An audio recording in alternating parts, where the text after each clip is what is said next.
mofinaina isan'andro atolotry ny mpitandrina rakotina valina maoly.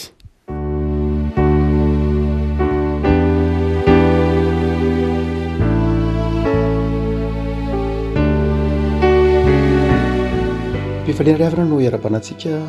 tratra ty alakamisy fahafito ny volana desambra ity. Ny mofinaina voalahatra ao antsika dia ny boky ny asan'ny apôstôly. Asan'ny apôstôly toko fahatelo amby folo andiny fa efatra amby efapolo ka hatramin'ny andiny fa valo amby efapolo ihany amin'ny anaran'i Jesosy.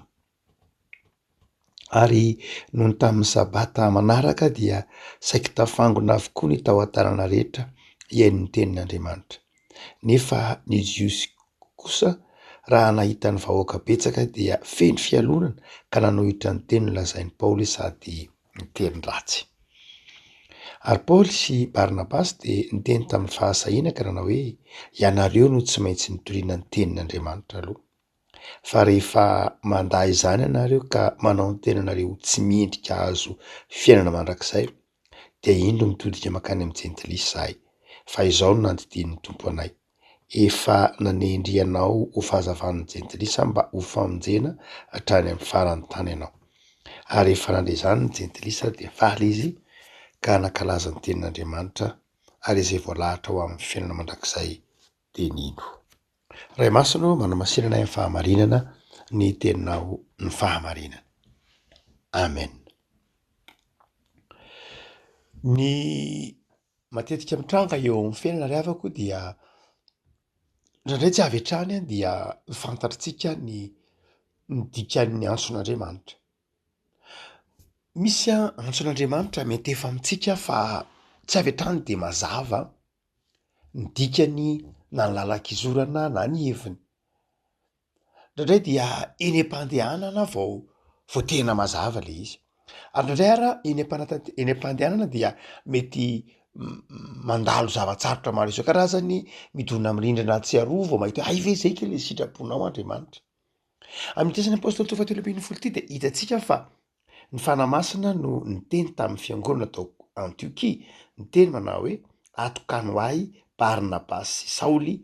hanao ny asa izay efa niantsoko azy. Barnabasy sy Saoly zany amin'ny toko fahatelo ambin'ny folo ity dia nitenena ny fanamasina ny fiangonana hoe atokano ahy Barnabasy sy Saoly hanao ny asa izay niantsoko azy. Dia nankatoy ny fiangonana, dia nanaiky ny fiangonana,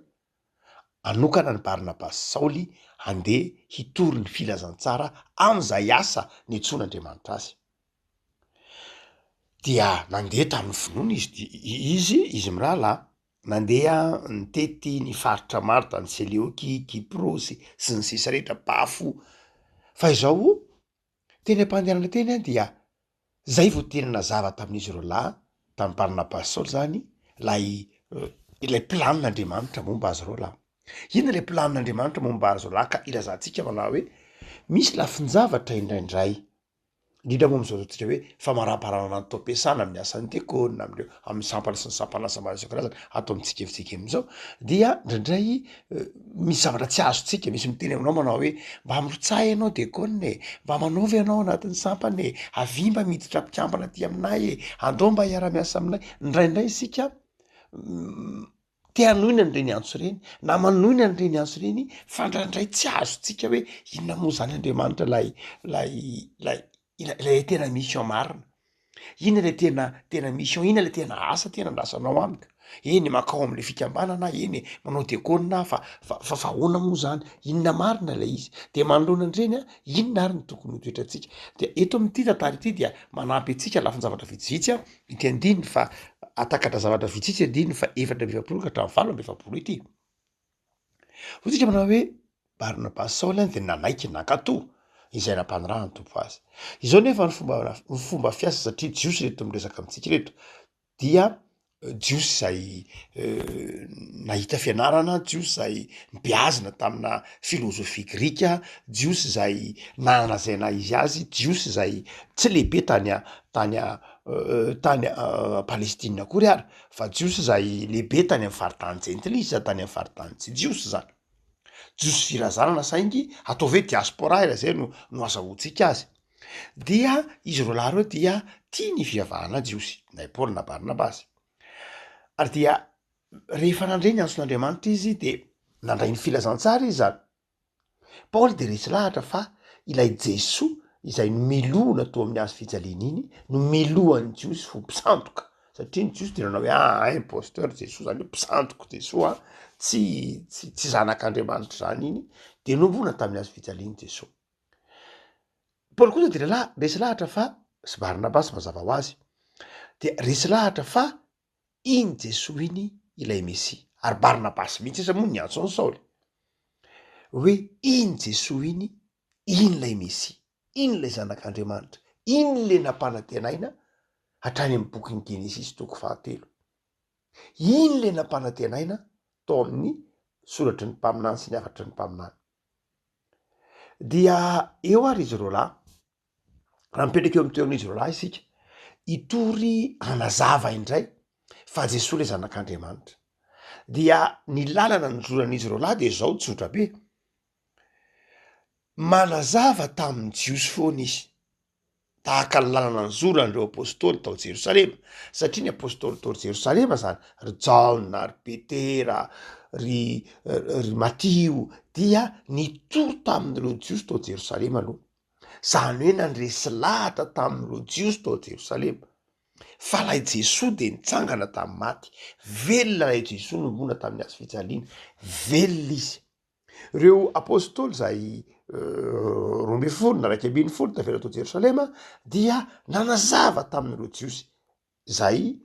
tsy nino an Jesoa, niasa teny hikianjan'ny tempoly, araky nitatsika ry Petera sy Jaona teny vezivezy teny hikianjan'ny tempoly, nitory ny tenin'Andriamanitra, zany hoe nijanona tao anatin'ny fivavahana Jiosy ihany zany izy reo, saingy tao anatin'ny fivavahana Jiosy izy reo no niezaka nanao réforme raha zay ngamba azo nilazana azy, lalina kokoa noho ny réforme angamba, niezaka nanazava ny fotompony tena izy mihitsy hoe tena Jesoa lay mpamonjy. De ohatr'izay koa ny lalana ny lojika nitondra ny Barnabasy sy i Saoly ny fitokiana filazantsara. Lasa koa izy mba nitory, saingy fantatsika fa rava moa ny tempoly tao Jerosalema dia amin'ny taona 70, ary betsaka koa talohan'io azy de efa betsaka ireo Jiosy zay niparitaka tany amin'ny faritra maro nanerana ny Azia Minora. Ka na de talohan'ny naravan'ny tempoly de ohatra hoe tany Tesalonika dia efa nitory ny filazantsara tany amin'ny sinagoga zany ry Paoly mbany Barnabasy. Zany hoe lay rehefa nitory ny filazantsara Paoly sy Barnabasy dia avy hatrany de nivantana tany amin'ny sinagoga izy, isaky ny faritany lehibe mantsy tany amin'ny Azia Minora iny, na tany Korinto ianao, na tany Kiprosy ianao, na tany Beria ianao, de zao nisy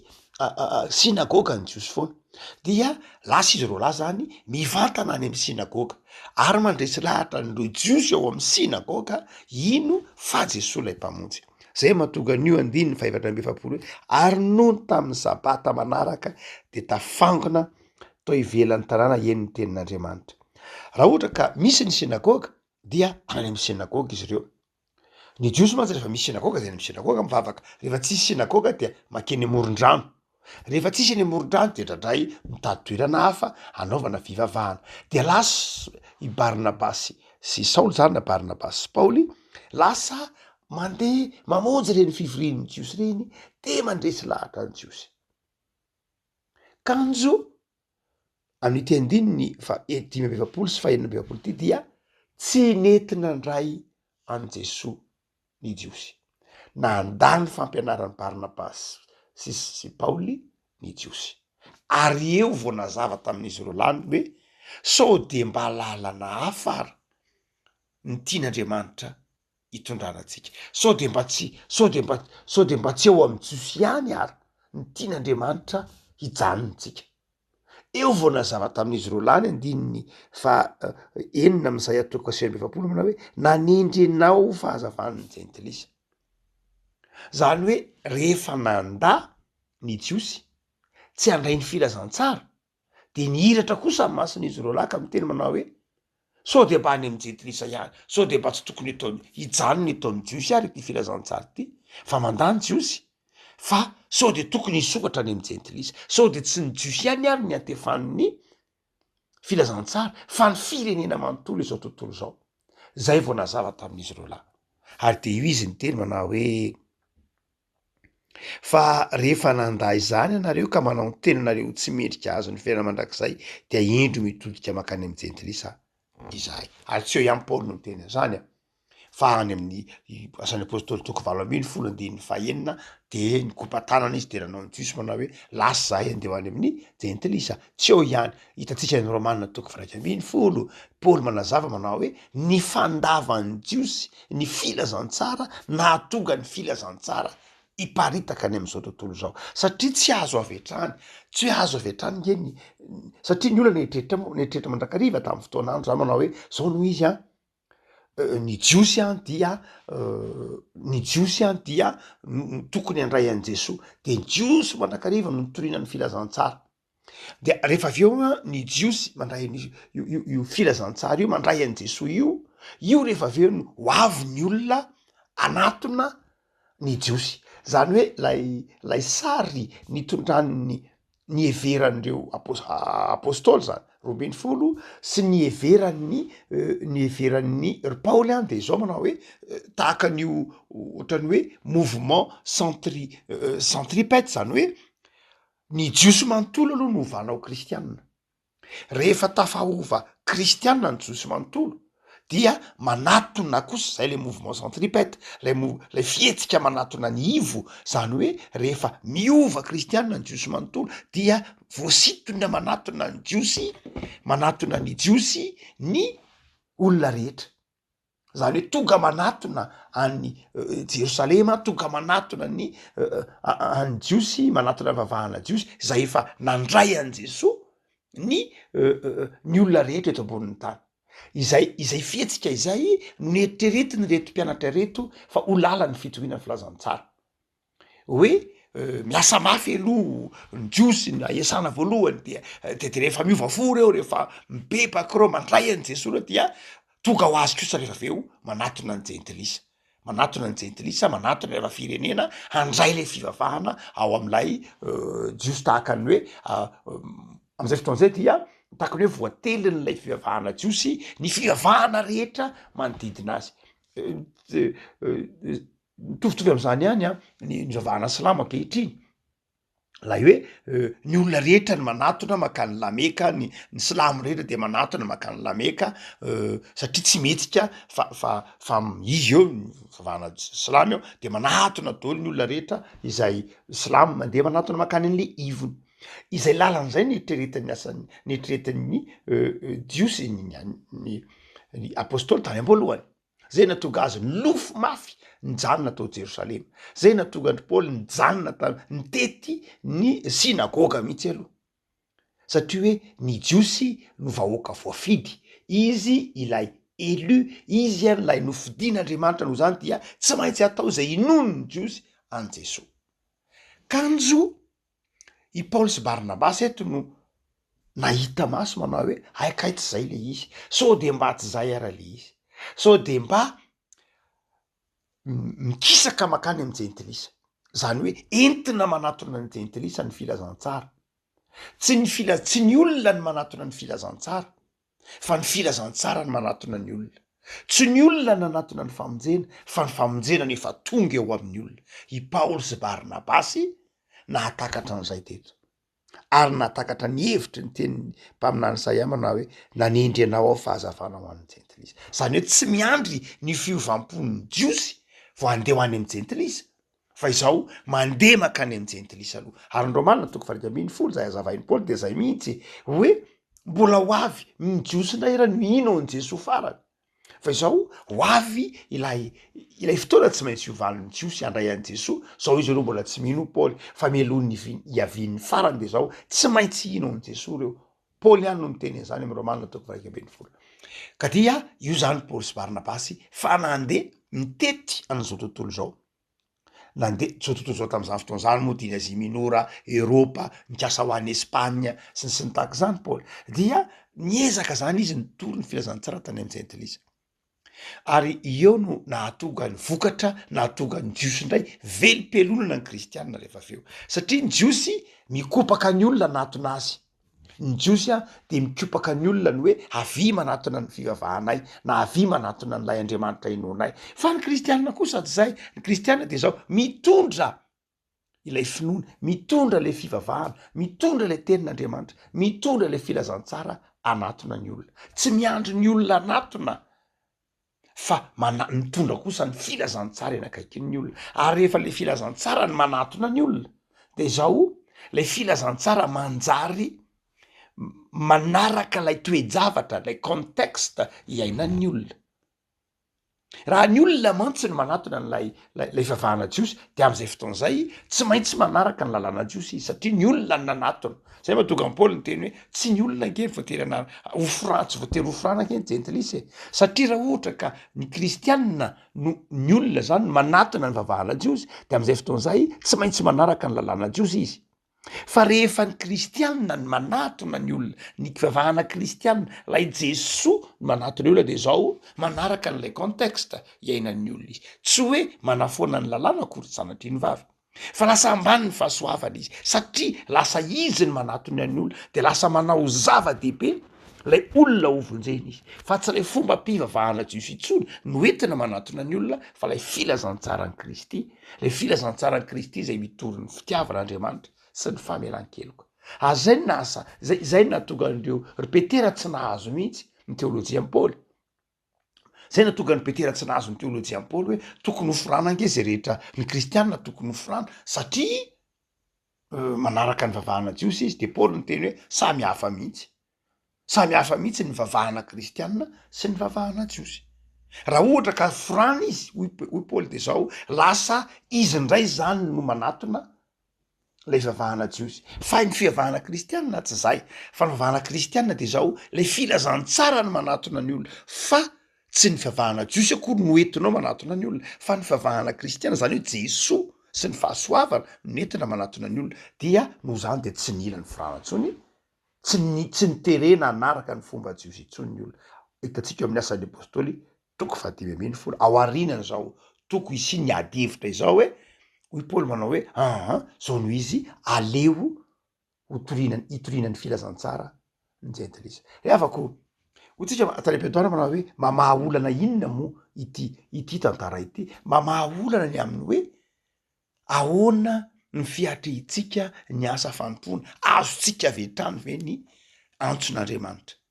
Ny valiny de zao misy fotoana tsy mazava avy hatrany ny antson'Andriamanitra. Ny mazava de antson'Andriamanitra isika, zay tsy dikevitra. Fa izao lay tena tandrifa etsipriany de zao eny am-panatanterahany tsika vao mahita lay hoe zao kay le tena hevitra lay asa.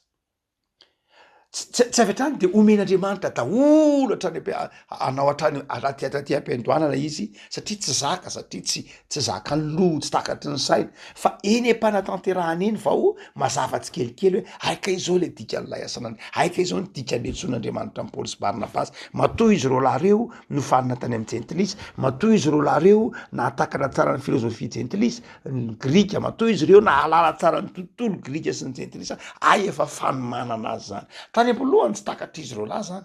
fa teorina vao takany le izy hoe aikay reny formation na reny fiofana sy fampifanana maro samihafa nyraisin'ny Paoly tany Tarsosy na nyraisin'ny Barnabasy taty Kyprosy, ireny rehetra reny kay dia fitaovana nentiny izy reo nampiasaina rehefa nitony ny filazantsara tany amin'ny jentilisa izy. Afaka malala inona zany raha ohatra ka mamaly ny antson'Andriamanitra isika, ka mandreny ny feon'ny olona mibitsibitsika hoe mba manatony e, mba mirotsaha amin'ny asa fanompony e, de izao no tokony ataonao. Aza miandry hoe azo amin'ny atsipriany mihitsy, aza miandry hoe azo amin'ny atsipriany lay izy, fa mandehana foana, de mandehana amin'ny finoana. Fa rehefa mandeha ianao ka manaiky sy makatò, de eny am-pandehanana iny azavain'Andriamanitra aminao am'izay hoe zao le zavatra tena nendrasako anao. Ary rehefa ao anatin'lay fanaovana n'lay asa fanompona ianao, de tsapanao am'izay hoe tena ity le zavatra nendrasan'Andriamanitra amiko, zay vao tena mazava amiko hoe eto le toerana tandrify, eto le asa tandrify, ity le zavatra tokony ataoko. Raha tsy manaiky de tsy mahazo an'izay mihitsy. Tsaroa tsara Abrahama, tsy Paoly sy Barnabasy ihany io, fa i Abrahama koa aza. Abrahama ka tonga de nafantatra hoe onytombo fotsiny hoe miangay ianao amin'ny tranonao de rofy ny entanao de andao iaraka amiko de hoentiko any amin'ny tany zay tondranonosy tantely ianao any amin'ny tany zay hitondrako anao. Andriamanitra ny teny hoe mandeha 30 kilometatra ianao a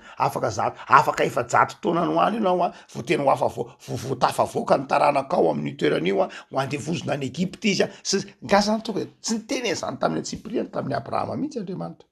saingy zao nandeha tamin'ny finoany Abrahama ary rehefa nandeha tamin'ny finoany Abrahama de nazava tamin'ny Abrahama teny hoe aika hito le lalana tena nitondran'Andriamanitra tsy Abrahama ihany i Mosesy io tahaka zany Mosesy io tahaka zany mihitsy lalana nitondran'Andriamanitra ry havako amin'izao fotoana fanavaozana ny asa fanompoana fanavaozana ny fanoloran-tena izao dia Andriamanitra miantso anao de zao aza mampiandry aza miandry Tsipriany satria tsika tratra ny toe-tsaina karteziana hoe tsy manao zavatra raha tsy mazava tsy manao zavatra raha tsy Tsipriany tsy manao zavatra raha tsisy planine tsy manao zavatra raha tsisy méthode tratrany zany izany toe-tsaina karteziana zany sika zay tsy hoe tsy ilaina akory fa misy fotoana ny finoana mihoatra lavitra noho ny teorian'ny Descartes noho ny teoria karteziana mihoatra lavitra noho zany fa zao tena taomina fotsiny anao hoe tao mitompo ianao akato hoe eny ary vao antso de anao atompo rehefa eny am-pandehanana eny de azavain'ny tompo aminao zay manao hoe ity le lalana ka andehana le Jesosy le tompo zay tompo ny fiantsonany anampy ianao anome fahazavan-tsainanao atakaranao fa ny miaraka amin'Andriamanitra de lalana mazava lalana mahafinaritra lalana mampisy fifaliana ary Andriamanitra de mitondra anao amin'ny fitahina am'izany lalana hitondrany anao am'izay antso letsonanao zany ivavaksika tompo antsoranao zay fa ianao no tompon'ny fiantsonana raha ray tokoa tompo de misy lafin-javatra tsy takatray amin'ny antsonao misy lafin-javatra tsy azonay amin'ny antsonao de mangatak'izay tompo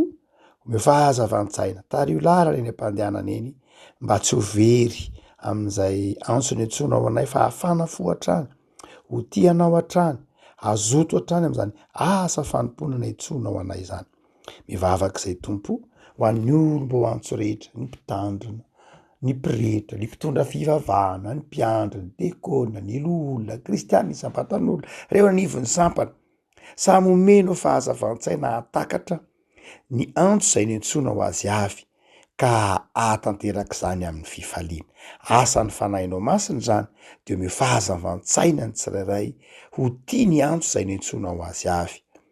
ary dia aza veranao kivy raha sendra mandalo ady sarotra am'izany fiantsony zany